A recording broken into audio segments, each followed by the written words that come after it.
High কমিশনে হামলা মানে একটা জাতির বিরুদ্ধে, একটা দেশের বিরুদ্ধে যুদ্ধ ঘোষণা করা।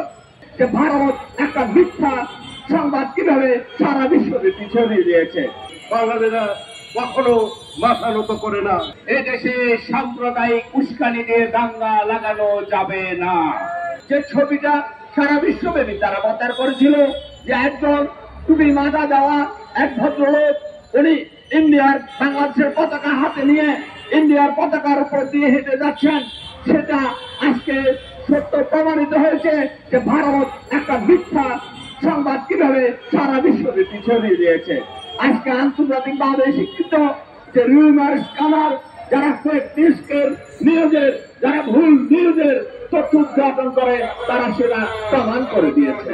আজকে ভারত যে অপপ্রচারের মাধ্যমে বাংলাদেশের স্বাধীনতার সার্বভৌমত্বকে আন্তর্জাতিক পর্যায়ে হুমকির মুখে ফেলে দিচ্ছে, তার প্রতিবাদ আমরা জনগণ ঐক্যবদ্ধভাবে করব। সাধারণ বন্ধুরা এই সত্যের কাছে মিথ্যা কথা টিকে থাকতে পারে না।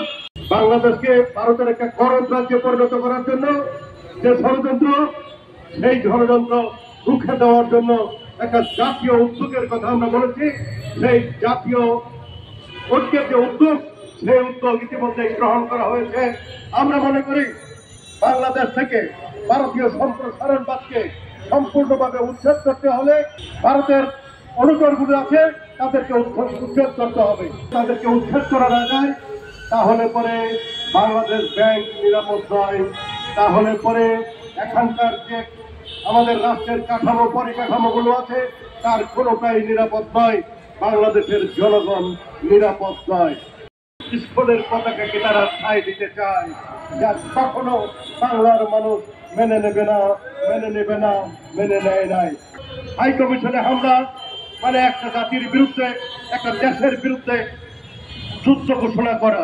যে আরএসএস এর নেতৃত্বে এই কাজ করা হয়েছে, সেই আরএসএস অচিরেই আমরা আশা করছি ভারত থেকে দূর হয়ে যাবে এবং ভারতও গণতান্ত্রিক পরিবেশ, একটা ধর্মনিরপেক্ষ পরিবেশ ফিরে পাবে। আমরা ভারতের জনগণের শত্রু নই।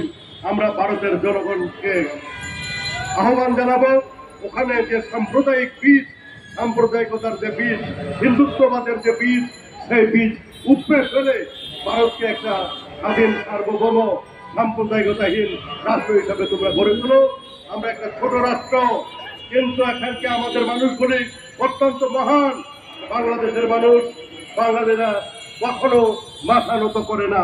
পৃথিবীর অনেক জাতি বাংলাদেশকে দখল করার জন্য নানাভাবে এখানে অত্যাচার নির্যাতন করেছে, নানাভাবে এখানে দখল করেছে। তখন ইংরেজ, এখন আবার হিন্দুরা আসতে চায়। এই হাত থেকে আমাদের বাংলাদেশকে রক্ষা করতে হলে একটা জাতীয় ঐক্য দরকার। সেই জাতীয় ঐক্যের আহ্বান জানিয়ে আমি আমার শুভেচ্ছা বক্তব্য শেষ করছি।